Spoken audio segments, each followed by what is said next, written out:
Hi friends, இன்றைக்கி வீடியோவில் நம்ம என்ன பார்க்க போகிறோன்னா புடலங்காய் பொரியல் தாங்க. நம்ம பருப்பு போட்டு எப்படி பொரியல் பண்ண போகிறோன்னு வீடியோவில் பார்க்கலாம். சுவை அருமையாக இருக்கும்.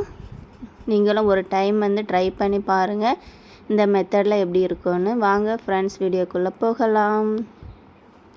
ஃபஸ்ட்டு ஒரு புடலங்காய் எடுத்துக்கிடுங்க. எப்படி மேலே இருக்க ஒயிட் கலர் மாதிரி இருக்க தோலை இப்படி கத்தியால் க்ளீன் பண்ணி எடுத்துடுங்க.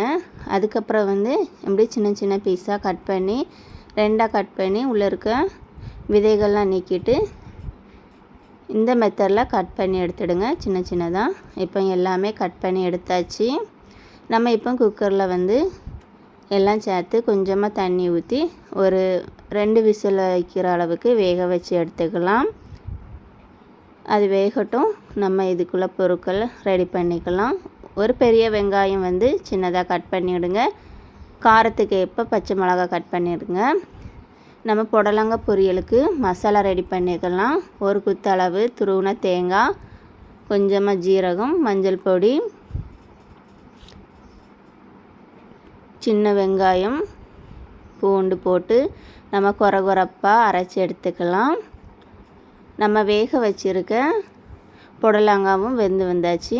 நம்ம குக்கரில் ஆவி போனதுக்கப்புறம் வெளியே எடுத்துக்கலாம். நம்ம இப்போ பொரியல் செய்ய போகிறோம். புடலங்காய் பொரியல். 1 டீஸ்பூன் எண்ணெய் ஊற்றி கடுகு போட்டு கறிவேப்பிலை போட்டு நல்லா பொரிஞ்சதுக்கப்புறம் நம்ம பெரிய வெங்காயம் கட் பண்ணி வச்சுருக்கிறதும் காரத்துக்கு மிளகாய் கட் பண்ணி வச்சுருக்கதையும் போட்டு நல்லா இதே மாதிரி நல்லா கிண்டி வேக வச்சு எடுத்துக்கணும்.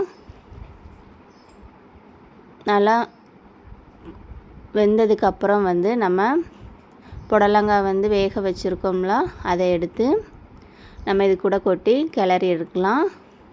பாருங்கள், தண்ணி ஒன்றும் இல்லை, தண்ணியை வடிச்சிட்டு தான் நம்ம வேக வச்சு இருக்கணும். தண்ணி கம்மியாக வச்சோன்னா நம்ம தண்ணி கரெக்டாக வெந்து வரும். அதிகமாக வச்சோன்னா வடித்து எடுத்துக்கலாம்.